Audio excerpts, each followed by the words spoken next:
akan membahas DC motor. Jadi DC motor ini merupakan perangkat mesin listrik dinamis yang mengubah energi listrik menjadi energi mekanis. Nah, karena ini DC motor, maka dia membutuhkan arus arah atau arus DC. Di sini bisa kita lihat gambar dari motor DC, konstruksinya seperti ini. Sebenarnya mirip dengan atau sama lah dengan generator DC ya. Secara konstruksinya, secara bentuknya sama. Hanya penggunaannya saja dibalik seperti itu. Nah, di sini juga kita lihat ada yang namanya armatur, kemudian ada brush, ada muter, ada permanen magnet, dan shaft atau porosnya. Ya, yang mana armatur ini sebagai rotornya atau bagian yang berputar, sedangkan di sini permanen magnet ataupun stator ini bagian yang diam. Nah, di sini bagian statornya ini bisa berupa permanen magnet atau magnet permanen ya, bisa juga berupa kumparan. Nah, nanti kita lihat jenis-jenisnya seperti apa. Nah, cara kerja motor DC ya, jadi skema sederhananya seperti ini. Ini ada arus masuk ke sini, masuk melalui brushnya. Jadi ini brush, kemudian ini komutator atau cincin belah. Arus dari sini masuk ke kumparan armaturnya, masuk, sehingga karena ada arus yang masuk ke sini ke kumparan ini, maka di sini akan timbul medan magnet. Nah, karena di sini timbul medan magnet, kemudian di sini ada magnet, maka dia akan menghasilkan gaya ya. Jadi seperti hanya magnet yang kutubnya sama, kalau didekatkan maka dia akan saling tarik menarik, sedangkan kalau kutubnya sama dia akan tolak menolak. Nah, di sini karena ada medan magnet, di sini juga ada magnet permanen. Nah, pada saat timbul medan magnet maka akan terjadi gaya yang bisa mengakibatkan si rotornya ini akan bergerak berputar. Nah, berputar terus. Nah, kalau sudah sampai sini, yang posisi ini berputar 180 derajat ke arah sini, maka posisi ini kan akan berpindah posisi. Si komutator ini akan berpindah posisi sehingga tadi arusnya akan masuk lagi ke sini, sehingga si rotor ini akan berputar secara terus-menerus. Nah, jenis motor DC yang pertama ada separately excited DC motor, kemudian ada shunt DC motor, permanent magnet DC motor, series DC motor, dan compound DC motor. Nah, ini adalah rangkaian ekuivalen dari motor DC. Di sini bisa kita lihat ini adalah bagian rangkaian medannya. Ya. Berarti di sini dia menggunakan kumparan untuk bagian statornya, sedangkan ini adalah bagian rotornya atau kumparan armaturnya. Nah, di sini ada air adjustable atau hambatan yang bisa diatur. Nah, ini jika disederhanakan, rangkaian ekuivalennya bisa menjadi seperti ini. Jadi si resistor yang bisa diatur ini atau air adjustable ini jadi satu nih dengan hambatan pada fieldnya atau hambatan pada kumparannya. Nah, kita masuk pembahasan tentang separately excited DC motor dan shunt DC motor. Nah, ini adalah rangkaian ekuivalen dari separately excited DC motor. Jadi namanya separately excited DC motor, dia memiliki kumparan medan yang terpisah. Ya. Dia membutuhkan sumber lain untuk membangkitkan medan magnet pada statornya. Ya. Pada statornya, sehingga di sini dibuat terpisah. Ini rangkaian untuk medan, ini rangkaian untuk si armatur atau rotornya. Ini stator, yang ini adalah rotornya. Ya. Jadi benar-benar terpisah, tidak terhubung. Nah, ini untuk separately excited DC motor berarti dia punya kelemahan. Kelemahannya berarti apa? Dia harus membutuhkan sumber listrik lain. Nah, untuk IF-nya ini kita lihat bersama di sini, IF atau arus yang masuk ke kumparan medan ya. VF dibagi dengan RF. VF tegangannya dibagi dengan RF. besarnya hambatan pada kumparan medan tersebut. Nah, untuk VT-nya tegangan terminal, ya, tegangan terminal ini sama dengan EA dikali IA RA. EA ini, ya, tegangan yang dibangkitkan pada sisi rotornya atau kumparan armatur, ya, ditambahkan dengan IA dikali RA. IA RA, ya. IA dikali dengan RA, arus armatur dikali dengan besarnya hambatan pada armatur tersebut. Nah, untuk IL-nya sama dengan IA atau arus lainnya sama dengan arus armatur. Nah, kemudian di sini kita lihat shunt DC motor atau biasa juga disebut dengan motor DC paralel. Ya. Kenapa paralel? Karena kita lihat di sini, ya, kumparan medan dengan kumparan armaturnya, ya, antara kumparan di stator dan kumparan rotor itu dihubungkan secara paralel. Nah, sehingga rumusnya ini untuk IF-nya, ya, arus field atau arus medannya sama dengan VT dibagi RF. VT dibagi dengan RF. Kemudian untuk VT-nya EA ditambah IA kali RA. Dan untuk IL-nya, ya, IL-nya ini kenapa beda dengan yang ini, dengan seperti excited DC motor? Karena begini nih, kita lihat ini IL sama dengan IA. Kenapa? Karena arusnya yang masuk, arus yang di lainnya, arus yang masuk nanti sama dengan arus yang ada pada armatur, ya, sehingga rumusnya IL sama dengan IA. Nah, di sini berbeda, IL sama dengan IA ditambah dengan IF.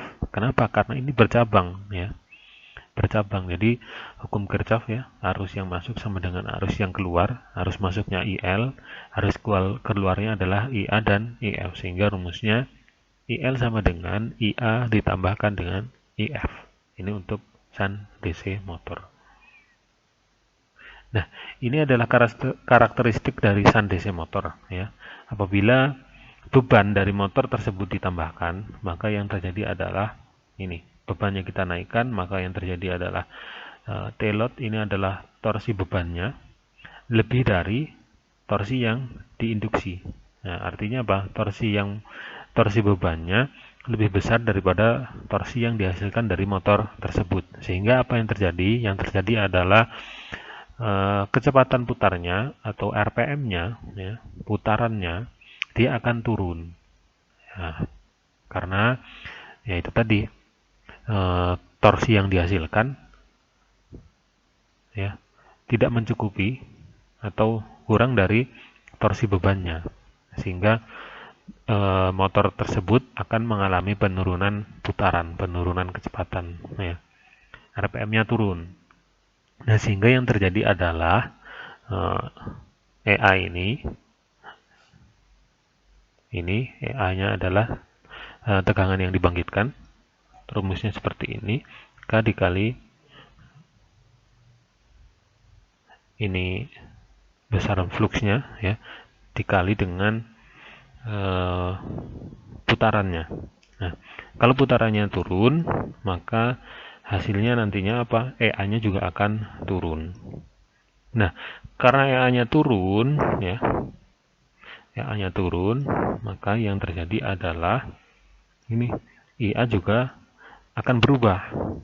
Nah, IA-nya berubahnya apa? Menjadi naik. Kenapa? Karena IA rumusnya adalah IA sama dengan VT dikurangi EA dalam kurung, ya, dibagi dengan RA. Nilai ini turun, ya, maka yang terjadi hasilnya adalah IA-nya akan meningkat. Jadi arusnya yang masuk ke armatur itu akan semakin besar, ya, arusnya meningkat, arusnya besar, sehingga nanti yang terjadi adalah torsi yang diinduksikan atau torsi yang dihasilkan dia akan bisa meningkat lagi. Jadi pertama begitu dikasih beban dia akan turun, torsinya lebih rendah, ya, tapi RPM-nya turun. Nah, begitu RPM-nya turun, yang terjadi adalah torsinya akan naik, ya, torsinya akan naik. Nah, sehingga bisa kita lihat grafiknya, grafik perbandingan antara putaran motornya ya dengan torsi ya, maka grafiknya seperti ini. Jadi pada saat di sini torsinya meningkat, maka akan terjadi penurunan putaran motor tersebut atau kecepatan putarnya, sehingga grafiknya seperti ini. Nah, ini ada contoh soal. Contoh soalnya adalah sebuah motor Sun DC 50 HP memiliki tegangan 250 volt, kemudian RPM-nya atau putarannya, kecepatan putarannya 1200 rotasi per menit atau RPM. Kemudian dengan gulungan kompensasi memiliki resistansi jangkar, ini termasuk resistansi sikatnya, kemudian resistansi gulungan kompensasi dan interval sebesar 0,06 ohm. Rangkaian medannya yang memiliki resistansi total ya RODJ ya, kemudian ditambah dengan RF itu sebesar 50 ohm yang menghasilkan kecepatan tanpa beban 1200 RPM. Ada 1200 putaran per kutub pada belitan medan Sun. Nah, yang pertama, coba tentukan kecepatan motor ini ketika arus inputnya 100 ampere. Kedua, tentukan kecepatan motor ini ketika arus inputnya 200 ampere. Ketiga, tentukan kecepatan motor ini ketika arus inputnya 300 ampere. Dan terakhir, coba plot karakteristik torsi kecepatan dari motor ini. Jadi, terakhir nanti coba dibuat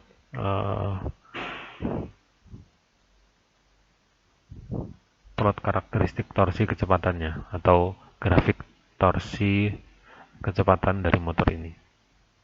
Nah, ini adalah gambarnya seperti ini. Jadi ini besarnya hambatan di sini 50 ohm, ya, kemudian di sini armaturnya ini 0,06 ohm, ya. Lilitan ini di bagian fieldnya atau kumparan medannya 1200 lilitan. Tegangan yang masuk ini adalah atau tegangan terminalnya 250 volt. Nah, penyelesaian yang pertama, untuk tegangan yang dihasilkan internal dari mesin DC dengan kecepatannya yang dinyatakan dalam putaran per menit diberikan, nah, rumusnya seperti ini ya. EA sama dengan K dikali ini adalah fluxnya dikali dengan N. Nah, karena arus medan dalam mesin ini konstan ya, dan karena tidak ada efek reaksi jangkar, flux pada motor ini konstan. Nah, karena ini konstan ya hubungannya, maka yang terjadi adalah seperti ini. Ini K dengan ini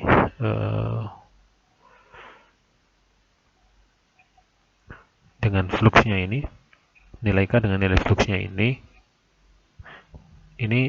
bisa dihilangkan ya, saling menghilangkan, bisa kita buang, sehingga didapatkanlah seperti ini. N2 sama dengan EA2 dibagi EA1 kali N1. Nah, jadi tanpa beban arus jangkar adalah 0. Jadi EA1 sama dengan VT sama dengan 250 volt. Jadi pada saat dia tanpa beban, arus jangkarnya itu 0. Tidak ada arus jangkarnya ya. Sedangkan kecepatannya 1200 rpm. Nah, yang pertama, kecepatan motor ketika arus inputnya 100 ampere ya. Jadi arus inputnya ini berarti IL ini ya. IL-nya 100 ampere. Maka yang kita cari apa berarti N2-nya ya. N-nya. Kita masukkanlah di sini. IA sama dengan IL dikurangi F sama dengan IL dikurang VT per RF. Yang mana 100 ampere ini adalah IL-nya. 250 volt ini VT-nya dibagi dengan RF hambatan di kumparan medan 50 ohm ya, sehingga didapatkanlah 95 ampere. 95 ampere ini adalah arus armaturnya. Nah, kemudian setelah didapatkan EA atau didapatkan IA atau arus armaturnya, maka kita mencari EA-nya atau tegangan yang dibangkitkan pada armatur. Nah, rumusnya EA sama dengan VT dikurangi IA kali RA. VT-nya 250 volt dikurangi IA-nya 95 ampere, IA tadi ya. Kemudian RA-nya 0,06 ohm, maka didapatkanlah EA atau tegangan yang dibangkitkan pada armatur itu 244,3 volt. Nah, sehingga bisa kita hitung berapa kecepatan motor ketika arusnya tadi 100 ampere. Rumusnya N2 sama dengan EA2 dibagi dengan EA1 dikali N1. Ya. Dimana EA2 ini adalah besarnya tegangan yang dibangkitkan pada saat kecepatan pada saat arus inputnya 100 ampere. Nah, didapatkanlah angka ini 244,3 ya. Sehingga didapatkan ini 244,3 volt dibagi dengan 250 volt dikali 1200 rpm, sehingga kecepatan motor ketika arus inputnya 100 ampere adalah 1173 rpm. Nah, yang kedua pada saat arus inputnya 200 ampere. Nah, perhitungannya rumusnya sama dengan yang tadi, dengan yang pertama tadi, hanya yang kita masukkan ini berarti yang berubah adalah IL-nya ya. Nah, yang berubah adalah IL-nya ini. IL 200 ampere. Maka ini IA-nya sama dengan 200 ampere dikurang 250 dibagi 50. Maka didapatkan IA-nya atau arus armaturnya 195 ampere. Nah, baru kita masukkan ke sini untuk mencari EA atau tegangan yang dibangkitkan pada armatur. 250 volt dikurang 195 dikali 0,06 didapatkanlah angka 238,3 volt. Nah, baru terakhir di sini kita cari speed of motornya atau kecepatan motornya dengan rumus yang sama tadi ya. Nah, yang kita bedakan masukkan hanya ininya saja nih. Bedakan ini ya. EA2-nya 238,3 volt. Nah, didapatkanlah kecepatan motornya 1144 rpm. Nah, yang ketiga pada saat kecepatan motor pada saat arus inputnya 300 ampere.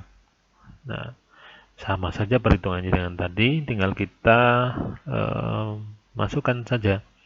Karena ini IL ya, 300 ampere. 300 kurang 250 bagi 50, 295 ampere. Dari sini kita hitung EA-nya, didapatkanlah EA atau tegangan yang dibangkitkan armatur 232,3 volt. Sehingga didapatkan kecepatan putar dari motor tersebut 1115 rpm. Nah, dari sini ya, dari sini kita hitung plot karakteristik atau kita buat plot karakteristiknya dari torsi dan kecepatannya.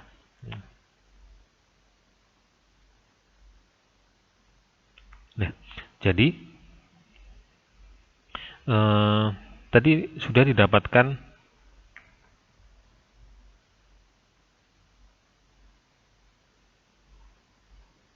ini ya, sudah didapatkan apa namanya, tegangan, kemudian arus IA-nya, kemudian RPM-nya ya, sudah didapatkan seperti ini. Nah, dari sini barulah kita untuk membuat plot karakteristik torsi kecepatannya, berarti kita harus menghitung berapa torsinya ya. Jadi yang pertama kita lihat ini di sini nih, pada saat arusnya 100 ampere maka torsinya adalah gini perhitungannya dari rumus ini. T yang dihasilkan, T ini torsi yang diinduksi atau torsi yang dihasilkan dari motor tersebut sama dengan EA dikali IA dibagi omega ya. EA dikali EA. EA ini adalah tegangan yang dibangkitkan oleh armatur dikali dengan arus armatur dibagi dengan kecepatannya, kecepatan motornya berapa. Nah, dari rumus ini kita masukkan sini nih. Nah, yang mana untuk EA-nya ini pada saat arusnya 100 ampere. Jadi ini 244,3 ini didapat dari mana? Berarti yang di sini nih, 244,3 ini tegangannya, EA-nya ambil yang ini, ya. Kemudian ini RPM-nya diambil yang mana? Diambil pada saat 100 ampere, berarti yang ini 11.173 RPM. Nah, ini ya, sehingga lah nanti didapatkan berapa torsinya. Torsi yang didapatkan pada saat IL-nya 100 ampere adalah 190 Newton meter. Nah, begitu juga yang selanjutnya, sama saja perhitungannya. Bedanya parameter ini EA, kemudian omeganya ini kita masukkan, kita gunakan pada saat yang dia 200 ampere, sehingga didapatkanlah angka 388 Newton meter. Dan yang ketiga ini dapatkan 587 Newton meter. Nah, yang perlu diingat ya, ini pada saat tanpa beban, torsi yang diinduksikan atau T-in ya, itu sama dengan 0. Nah, jadi untuk titik nolnya torsi yang diinduksikan itu pada saat dia tanpa beban, berarti tadi RPM-nya pada saat 1200 dan tegangannya 250 volt gitu. Nah, di sini kita lihat, nah setelah didapatkan angka ini, jadi pada saat putaran 1200 RPM ini adalah kondisi tanpa beban, torsinya adalah 0. Kemudian diberikan arus tadi pada saat arus lainnya 100 ampere ya, maka menghasilkan putaran 1173 RPM. Dan dari sini dihitung didapatkanlah torsi 190 Newton meter. Kemudian pada putaran pada arus lain 200 ampere ya, didapatkanlah putaran motornya 1144 RPM dan torsinya 388.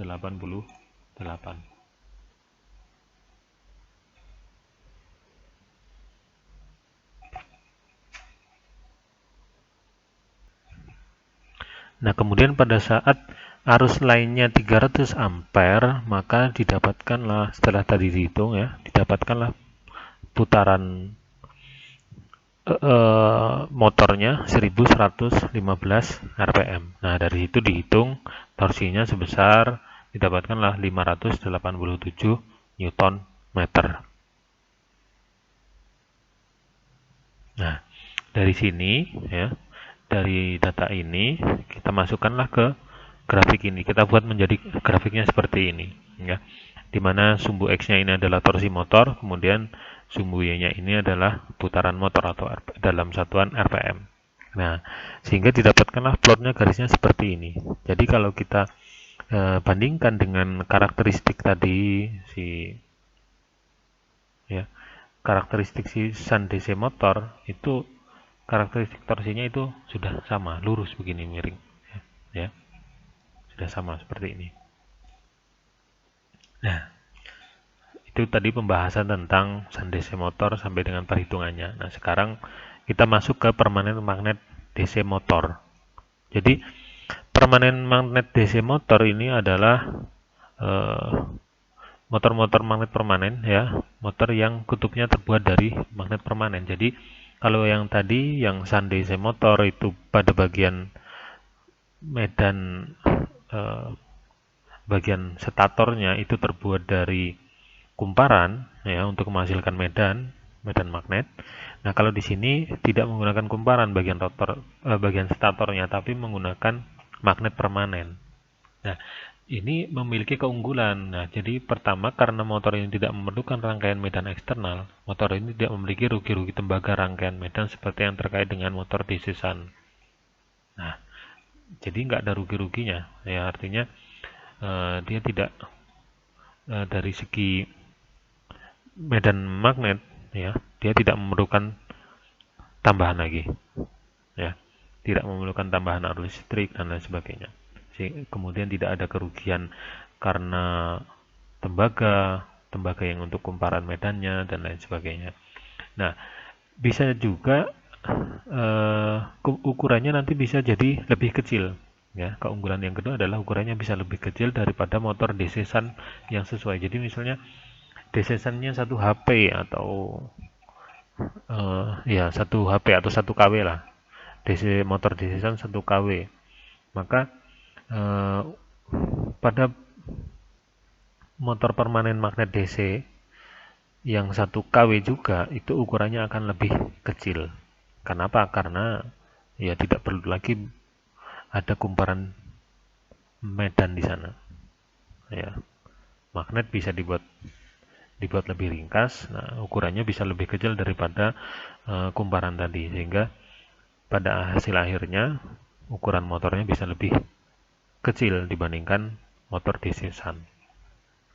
Nah, tapi dia memiliki kerugian. Nah, kerugian yang pertama adalah magnet permanen tidak dapat menghasilkan kerapatan flux setinggi medan Sun yang disuplai dari luar, sehingga motor PMDC akan memiliki torsi induksi per ampere arus jangkar yang lebih rendah daripada motor Sun dengan ukuran dan konstruksi yang sama. Jadi kalau dibandingkan dengan motor DC Sun dengan ukuran dan konstruksi yang sama, ya, maka dia torsinya lebih rendah, ya. Torsinya lebih rendah dibandingkan dengan si motor DC Sun. Kemudian kerugian yang kedua adalah motor PMDC atau permanen magnet DC motor memiliki resiko demagnetisasi. Jadi demagnetisasi ini kondisi di mana magnet permanen tersebut hilang kemagnetannya. Ya, mungkin masih ingat dulu belajar tentang magnet permanen. Bagaimana cara menghilangkan kemagnetan pada magnet permanen? Yang pertama bisa dipukul, kemudian bisa juga dipanaskan atau dibakar. Nah, di sini salah satu penyebabnya kenapa kok ada demagnetisasi pada magnet di motor PMDC ini, karena pada saat motor DC ini bekerja menghasilkan panas, apalagi apabila bebannya tinggi, ya. Kalau bebannya semakin besar, maka hasilnya adalah arus yang masuk ke dalam motor tersebut juga akan semakin besar. Nah, makin besar arus maka bisa menimbulkan panas yang lebih tinggi, ya. Panas yang lebih tinggi sehingga jika terjadi terus-menerus panas tersebut, ya, maka akan bisa mengurangi kemagnetan dari magnet permanen yang digunakan. Maka ini salah satu kerugian dari PMDC, yaitu resiko demagnetisasi. Gitu. Selanjutnya kita akan membahas tentang yang series DC motor atau motor DC seri, yaitu motor DC yang gulungan medannya terdiri dari belitan yang relatif sedikit yang dihubungkan dengan secara seri dengan rangkaian angkar. Jadi pada motor DC seri, belitan medannya ini relatif lebih sedikit, ya, dan dihubungkan secara seri. Nah,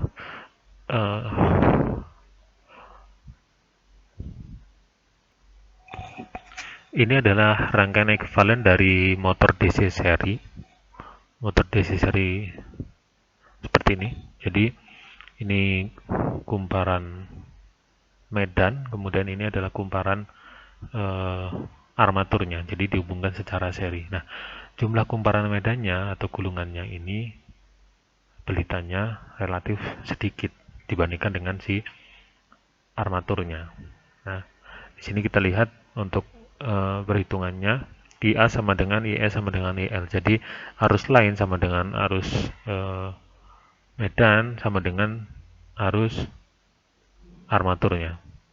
Kemudian untuk VD-nya, VD sama dengan EA ditambah IA dikali RA plus RS.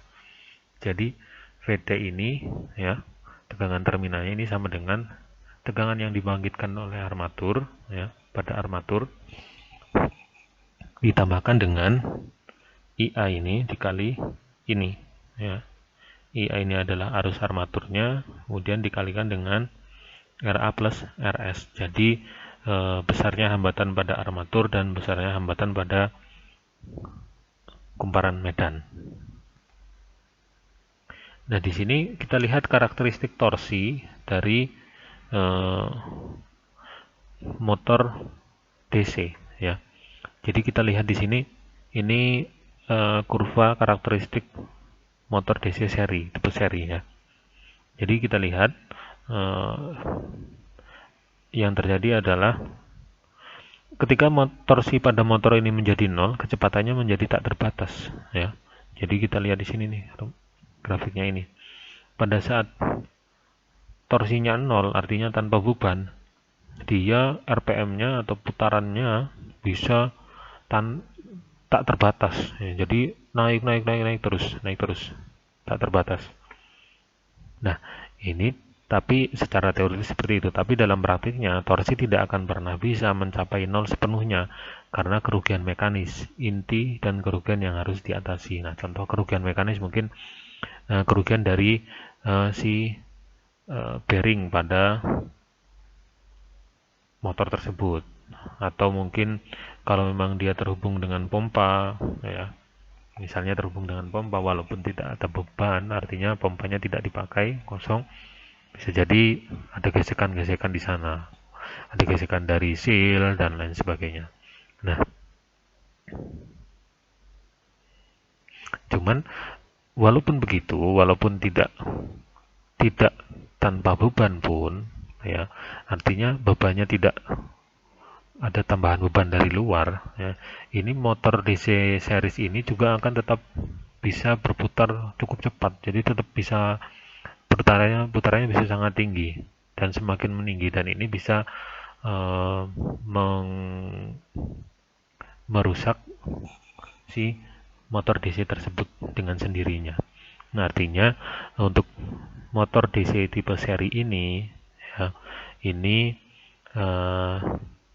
tidak bisa digunakan dalam kondisi tanpa beban demi keamanan dan demi kondisi dari motor DC tersebut, untuk menjaga agar tidak sampai terjadi kerusakan gitu. Jadi harus ada bebannya.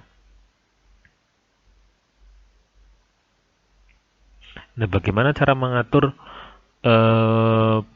kecepatan dari motor DC tersebut, ya?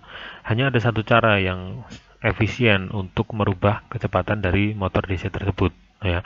Caranya adalah dengan merubah tegangan terminal dari motor tersebut.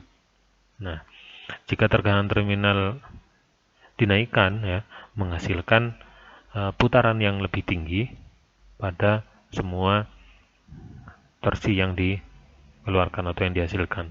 Nah, jadi makin tinggi tegangan terminal yang masuk ke motor tersebut, nah makin tinggi tegangan yang kita masukkan ke motor tersebut, maka putaran atau kecepatan putar dari DC motor tersebut juga akan semakin meningkat. Nah, ini untuk motor DC tipe seri. Nah, selanjutnya ini ada kompon DC motor.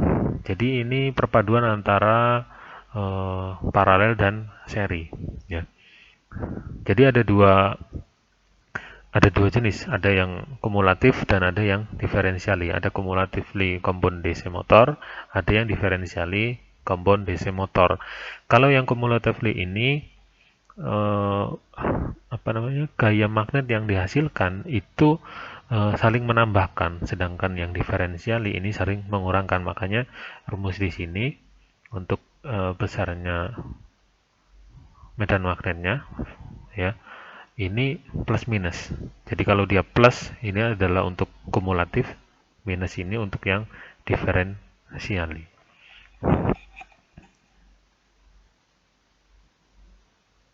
Nah, bedanya di mana? Bedanya kita lihat di sini ada arah panahnya, ya. Arah panahnya. Jadi ini arusnya ngalir ke sini, ini kan bercabang. Jadi kalau dia ngalir ke sini, kemudian ini bercabang masuk ke sini juga, ini artinya dia kumulatively. ya. Sedangkan yang diferensiali arus yang masuk ke sini, ya. Kemudian di sini bercabang, cuman yang terjadi adalah ini masuk ke sini dulu, ya. Masuk ke sini dulu, ke armatur dulu, baru keluar.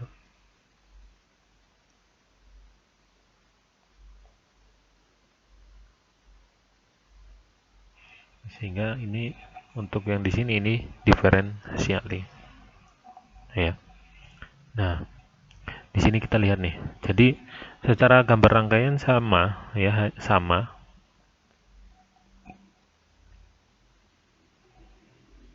Ini adalah untuk long shunt connection. Yang B ini adalah short shunt connection. Jadi kalau yang long shunt connection dia posisinya menyambungkan dengan si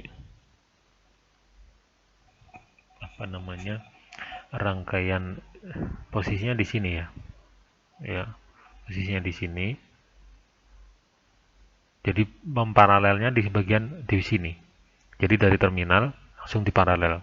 Nah, sedangkan yang short shunt ini dari terminal masuk ke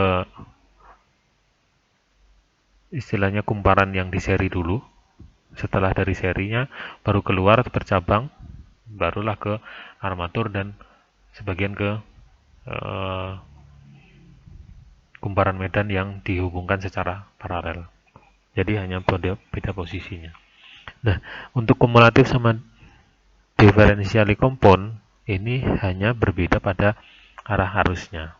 Jadi kalau ini cumulatively compound ini dilambangkan dengan titik, sedangkan ini differentially compound tanda kotak ini ya. Jadi kita lihat arahnya beda, posisinya beda. Jadi ini masuk ke sini, ini masuk ke sini, dan ini masuk ke sini. Nah, sedangkan yang diferensiali berarti ini masuk ke sini dulu, masuk, baru dia nanti akan keluar ke sini. Arahnya ya. Jadi arah masuk arusnya ke kumparan itu yang berbeda. Gitu. Nah, di sini karakteristik dari torsi pada cumulatively compound DC motor dan differentially compound DC motor. Nah, pada cumulatively compound ini yang terjadi. Jadi dia agak mirip dengan yang tipe Sun ya, tapi dia bentuknya melengkung begini.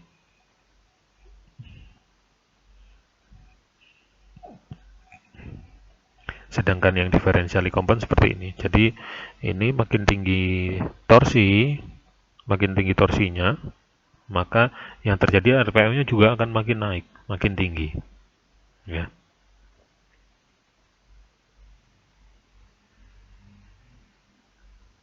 Jadi antara cumulatively compound DC motor dengan differentially compound DC motor ini memiliki karakteristik torsi dan kecepatan yang berbeda.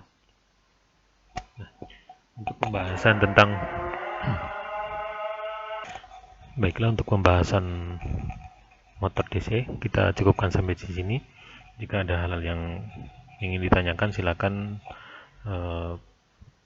bisa ditanyakan melalui Google Classroom. Terima kasih. Assalamualaikum warahmatullahi wabarakatuh.